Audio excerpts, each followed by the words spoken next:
Hi, so my name's Ric Clark. I am, as part of the Neurodiversity Celebration Week, here just to talk about some of my experiences. So I've got ADHD.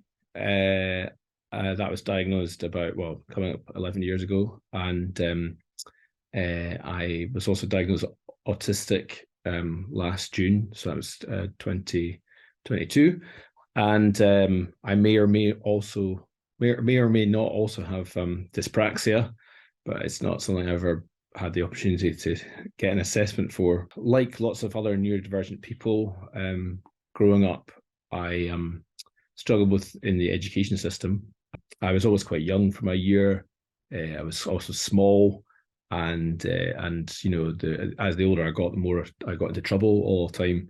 But it was the kind of 80s and then the 90s, and nobody really knew anything about the broad kind of I hate to use the word spectrum, but the broad spectrum of potential things that may be different about you or different about me. Nobody was able to kind of connect the dots. And I went to university actually somehow, but I really struggled there. One of the things that I've discovered later on in life, I can't remember what the actual name of the noun is, but I have something that basically when I get specific bright lights, specifically ones from a presentation, I shut down, my eyes close automatically. I actually quite often just go to sleep. I'm not even aware it's happening sometimes, and other times I'm aware it's happening. As you can imagine, it causes no end of frustration slash people tend to look down their nose at you if you're falling asleep in the middle of their presentation at work, or if you're as I go through some kind of training course or something. People think you're unprofessional, they think you're lazy, they think potentially that you're tired, and you're burning the candle at both ends. So that can be quite frustrating. I mean, many years later, I discovered while my wife and I were going through trying to have fertility treatment, trying to have a baby, I discovered I actually have an extra male Y chromosome. So I have a 47th chromosome. Most adults tend to have 23 pairs, so that's 46. And a lot of boys with 47XYY, as it's termed. Not all of them, but a lot of them do have some kind of learning difficulty. So it's there's no surprises that now that's the case. I went to university for a bit. I left essentially with an HNC after 3 years, which is I think you can get in a year. And then I kind of bummed around from job to job. I was fired a lot of times. And to be honest, I don't think I really started reading a book until I was about 21, 22, and I started to educate myself a bit more. Unfortunately, at the time, still in the UK, there was no such thing as a diagnosis for ADHD in adults. And although I tried to pursue it, I was kind of essentially laughed out of the room by a couple of psychologists that I spoke to because they said at the age of 18, you stop having ADHD, I mean, presumably on your birthday, right on that very day. And I actually kind of gave up on the idea of trying to get a diagnosis. And I, but with the view in mind that I probably had it and still had it, tried to do my own research and tried to find ways to cope with it better. I was in a very stressful job, and what I thought I was having a heart attack turned out to be just like very bad stress. With my work, I was sent to A&E and to be checked out, and they actually referred me to counselling to get some counselling. And the counsellor said to me that she thought I had ADHD. And as it happens, at that time, finally, an adult diagnosis was possible in the UK in the February of 2020, just before the pandemic hit.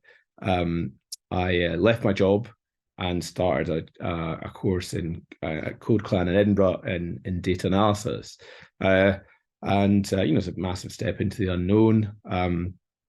But also one that proved to be quite critical. I mean, I had been quite upfront with Code Clan about the fact that I had some learning problems or things that I struggled with. Quite often, how it's manifested for me is that I struggle very much at the beginning. It takes me weeks and weeks before anything that makes any sense. And while everyone else seems to be kind of surging on ahead, I'm still look like I'm in, at square one. From what I understand since, because I've given a couple of talks about having ADHD and being autistic to students that are at Code Clan, I believe that they changed the way that they teach the course to make it more accessible. And there have been quite a number of other students who have gone on who have had dyspraxia or ADHD or dyscalculia or dyslexia or different things and managed to complete those courses without any difficulty. So it's great to have helped that make that happen. One of the great attractions of Code Clan was that they had this hookup to industry, but unfortunately at the time there was no real links to industry because everybody had shut their recruitment process down, and it's just really unfortunate. As it had happened, I had signed up with the Scottish Tech Army pretty much on the in the week that it kind of launched, which was like towards the end of April 2020, and I didn't really do anything except read lots of Slack messages. I started to stick my hand up once I came out of Code Clan, and that proved to be such a great opportunity. I met all sorts of different people who were furloughed, people who had lots of experience, people who were slightly longer than in the tooth than others. And then off the back of that, with not a lot of jobs going out there, I was very lucky to get a job with the company I'm with right now, which is Miller Homes. So I've been there for 2.5 years. Now, I mean, when we talk about neurodiversity or being neurodivergent, one of the barriers that I have encountered significantly over the years is in the recruitment sphere.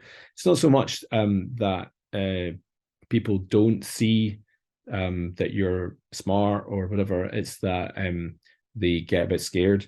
If there's some concern, especially with ADHD, I would think more than the autistic side of things, perhaps, but only because I was only diagnosed autistic a year ago, so maybe I have experienced less prejudice on that side of things, more knowingly anyway.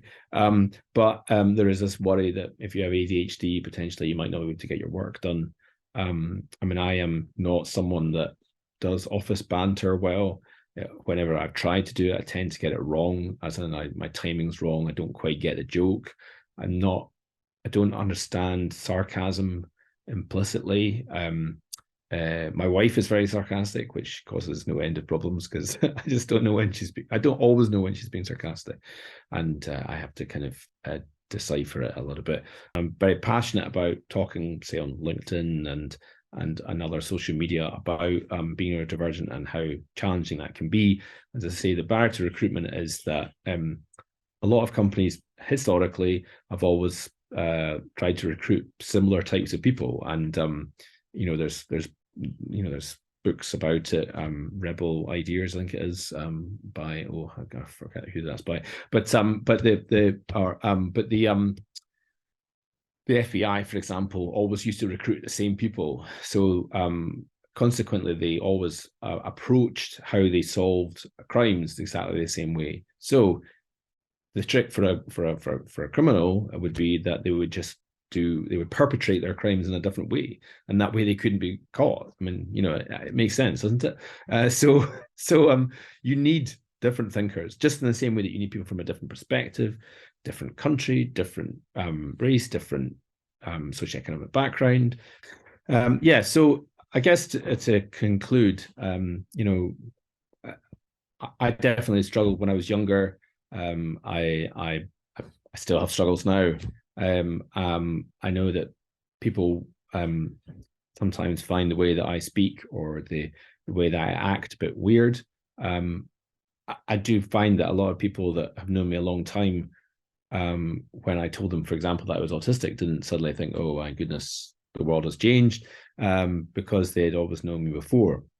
However, for me, it's been enormously beneficial discovering that is the case. A lot of things suddenly make a lot more sense to me.